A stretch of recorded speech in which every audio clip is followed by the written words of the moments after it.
Now we're looking at slide 27.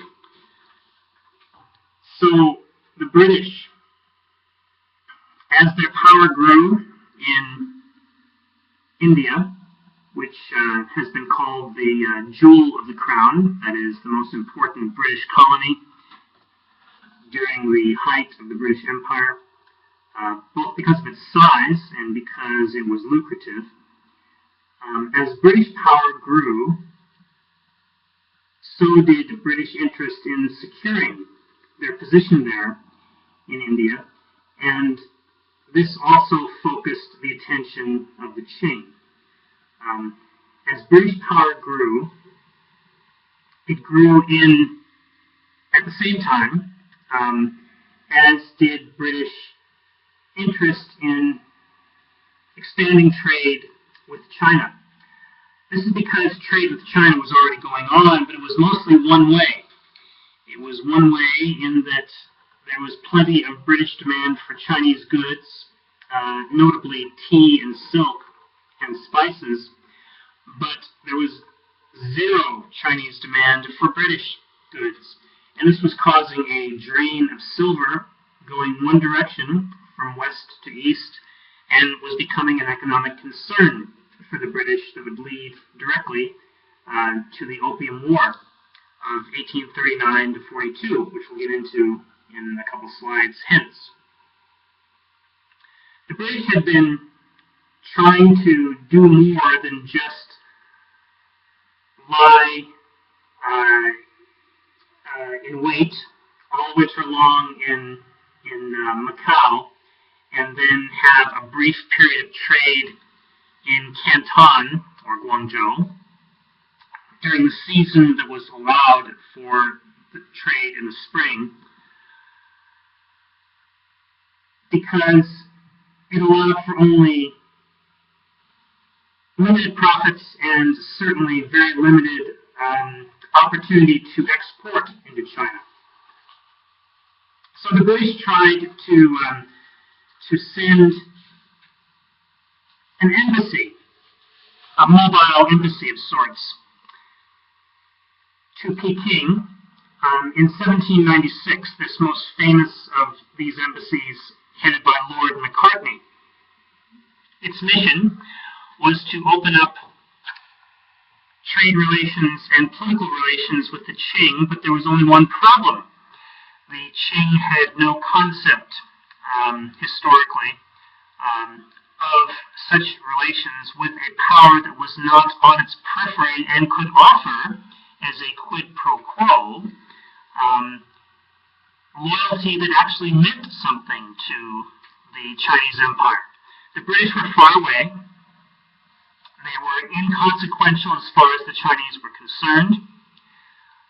There was literally nothing the Chinese felt they could get out of equal relations with the British. They didn't have equal relations with any of their neighbors.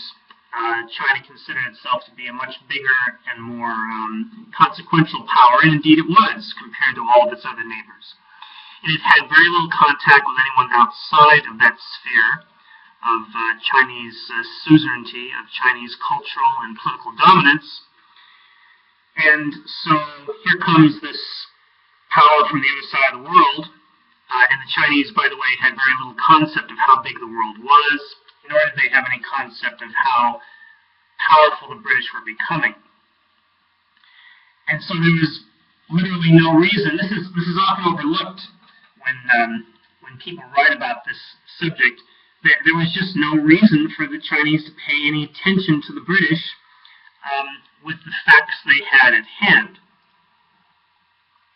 Sadly, they did not understand all the facts. And those facts were that the Industrial Revolution was taking off in Europe. It meant that the ability of European powers to field armies and navies that could move fast and strike hard were growing decade by decade, and this was going to produce a problem for the Chinese, but they simply didn't know that. They had no way of gathering that information. So these missions the British sent were rebuffed, and so the British tried sending missions into Tibet, partly to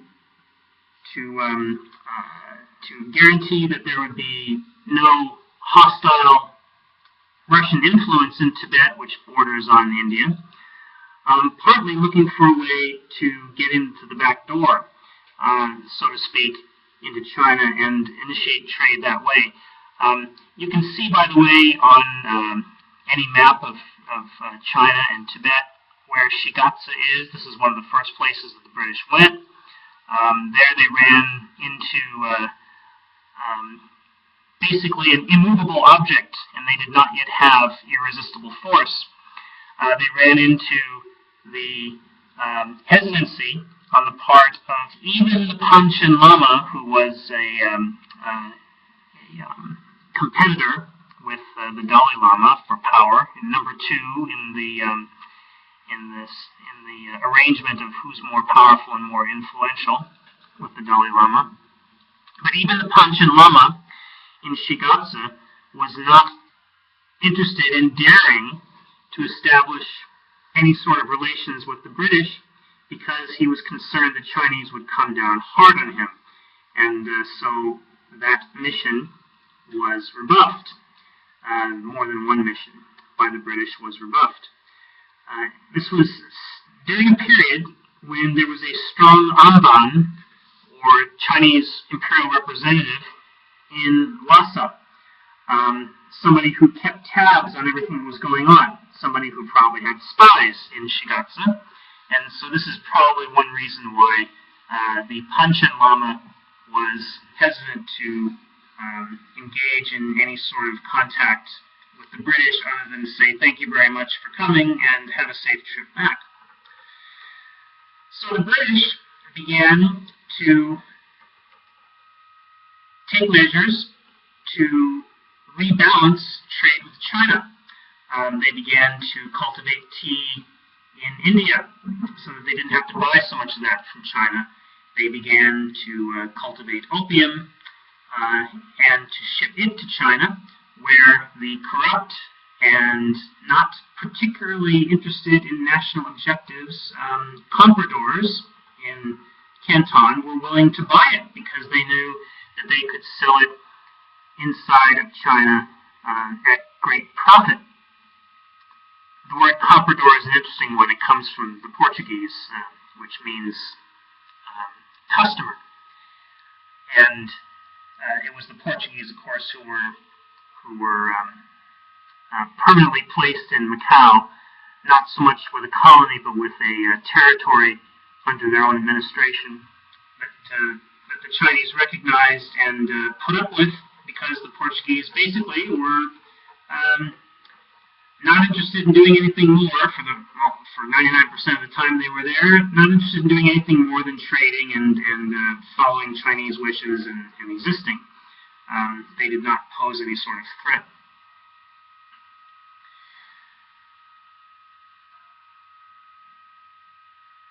So as these opium shipments increased, this became a greater and greater problem, and it led to real concerns on the part of the Chinese. But before we wrap that up, I want to, since we're still talking about Tibet, the periphery of China, I want to talk a bit about the British invasion that came after the Qing had been defeated numerous times. The British, by this time, were at the height of their competition with Russia for influence in Western Asia, and they were very concerned about the possibility of a Russian incursion or the growth of Russian influence in Tibet, bordering on India. And so they arranged for this expedition to go into Tibet by Young Husband was the man's name. There's a film that talks about him and talks about previous British efforts to reconnoiter Tibet for just such a contingency and an invasion. And it worked out quite well. When you go to Tibet today and you and visit different places. One of the places you're likely to go through on a tour is the site of this battle that occurred near Shigatse, where a lot of Tibetans were killed by modern British armaments as they charged the British position. And this caused a complete collapse of, eventually, of resistance to the British, and the British actually entered Lhasa, not authorized by London. It was rather a surprise and rather alarming, but it happened. And so the British ended up, from this point forward, being the dominant power in Tibet. And this was a Chinese nightmare, but the Qing dynasty was almost kaput. They were almost gone by this time. So now let's go on to slide 29 and go back in time a little bit and talk about the introduction of opium into China, and get back to the main picture, China itself, in the east along the coast. So, as I mentioned, the British had begun to bring in opium, and even the Americans did this to some extent, to bring opium into China through Canton, because the compradors there, the buyers, the Chinese buyers, were willing to import it and didn't really care about the consequences. Opium is a highly addictive drug. It causes a complete dependency. It screws up societies. That's why opiumaddiction.com exists today. That's opiumaddiction.com. And I can tell you, just as a side note, that I've had some experience in counseling people who have this kind of addiction, and I can help you if you do. But that's not why I'm here today. I'm here to tell you about what happened in China. So, as this addiction spread through society, the news of it reached Beijing in reports from officials, and eventually the emperor decided, let's go on to slide 30, the emperor's government decided to send an official named Lin Zexu, that's Lin Zexu, from Peking down to Canton to put an end to the opium trade. There was no thought of approaching the British in a systematic diplomatic way, although you will see if you just do a simple web search, you can see the letter that was written by Lin Zexu to Queen Victoria, which exists on websites, very easy to find. And this letter makes a lot of sense. It simply says, among other things, what would it be like if someone from China came to your country and started breaking your laws? Naturally, we would expect you to deal with them according to the law. But this letter was ignored, and perhaps it was never even written. Lin Zexu was one of the extraordinary individuals of Chinese society. He was, in a very loose sense, equivalent to somebody like, I don't know, David Petraeus or John Brennan. He didn't do downtime, as they used to say about John Brennan, the new director of the CIA. He was a extremely talented and driven individual. When he was directed by the emperor to end the opium problem once and for all, he did, briefly, by confiscating all of the available stocks in Canton and burning them. And again, that letter that he wrote to Queen Victoria makes an awful lot of sense, but that didn't really matter to the British or to the other foreigners who were importing opium and were making a ton of money on that trade. They wanted the first excuse they could get to go to war with the Chinese and teach them a lesson and continue their business because they knew they could, because they were not about to let the Chinese stop their commercial activity that was making so much money. It took several years, from 1839 to 1842, for the British to win, but they did in the end, because now the fruits of the Industrial Revolution were complete in their installation to military capability with the British. The British could fire and maneuver better than anybody else on the water. By the way, that's basically what it's all about when it comes to warfare: fire and maneuver. The British had fast ships, and they had highly effective cannon on the ships. They had very well-trained crews who could hit something small at a long distance, comparatively speaking. And so the Chinese lost this war. They lost it in particular, any place that was within the range of British guns. It was possible for the British to wreak havoc in any town within several miles of the coast, and indeed they did wherever they felt like it. And so eventually the Chinese had to sign a treaty, and in this treaty they gave up. Let's go on to slide 31. They gave up the one piece of territory, which at first was not thought to be such a great victory. They gave up this one piece of territory, Hong Kong Island, which ended up becoming a very important place in China as it remains today. Became a base for British expansion into South China.